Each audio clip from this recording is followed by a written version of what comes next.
G9 టీవీకు స్వాగతం. సభకు నమస్కారం. ముఖ్యంగా మన క్యాప్ తరఫున కోదండరావు మొదట మనము థ్యాంక్స్ చెప్పుకోవాలి. ఎందుకంటే ప్రతినిత్యం ఏ చిన్న ప్రోగ్రాం జరిగినా ముందుండి మనకు సహాయ సహకారం ఇస్తున్నటువంటి మన మిత్రుడు కోదండరావుకు ప్రత్యేక కృతజ్ఞతలు తెలుపుతూ ఇక్కడ వచ్చినటువంటి మన మిత్రులందరికీ ఒకసారి తెలుపుతున్నాం.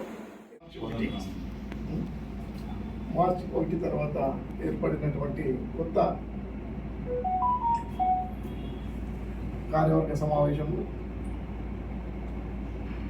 ఇంకా 70 ఏళ్ల వారికి ఎగ్జామ్షన్ ఇచ్చాము. అయితే మన సార్ మాకు ఎగ్జామ్షన్ ఇవ్వలేదు.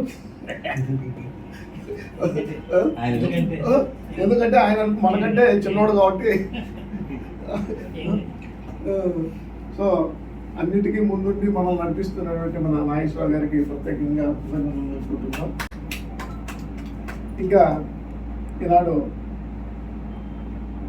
కొంతమంది గురించి చెప్పాలి. మనము మన చిత్తూరు నుంచి ఉషా గారు దాదాపు 20 సంవత్సరాల నుంచి రెగ్యులర్గా ప్రతి సమావేశానికి హాజరవుతున్నారు. ఎన్నో కార్యక్రమాలు నిర్వహించారు అక్కడ ఉమ్మడి చిత్తూరు జిల్లా ఉన్నప్పుడు. ఇప్పుడు ఉన్నటువంటి జిల్లాలు మారిపోవడం, వివిధ రకాలైనటువంటి కొత్త సంస్థలు రావడం వల్ల ఈ డిఎస్ఓలకు ఎవరు పనిచేస్తున్నారు, ఎవరు పనిచేయడం లేదు అనేది అర్థం కావని పరిస్థితిలో ఉన్నారు. అలాంటప్పుడు మనం ఏం చేయాలంటే మన యొక్క ఐడెంటిటీని నిరూపించుకోవడానికి మనం ఒక కార్యాచరణ ప్రణాళికను ఏర్పాటు చేసుకోవాల్సిన అవసరం ఎంతైనా ఉంది.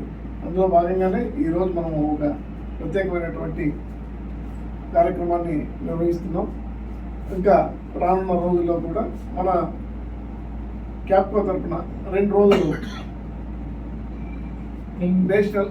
నేషనల్ కన్వెన్షన్, అది జాతీయ స్థాయి సదస్సు పుట్టపర్తిలో ఏర్పాటు చేయాలనే ఒక కార్యక్రమాన్ని మీ ముందు ఉంచుతున్నాను.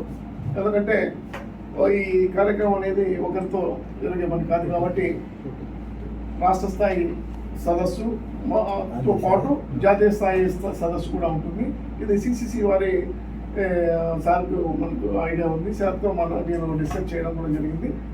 CCC consumer coordination council New Delhi, దాంట్లో మన క్యాప్కో ఒక మెంబర్షిప్ ఉంది. క్యాప్కోతో పాటు నాకు పర్సనల్ మెంబర్షిప్ ఉన్నది. సో అందువల్ల గత డిసెంబర్లో చేయాలనుకున్నటువంటి కార్యక్రమాన్ని వారిని గుర్తించడం జరుగుతుంది, వారిని తీసుకోవడం జరుగుతుంది, ముందుకు నడిపించడం జరుగుతుంది. అంతేగాని మాకు పోస్ట్ ఉంది ఇంట్లో కూర్చుంటామంటే కుదరదు. ఖచ్చితంగా పని చేయాల్సిందే.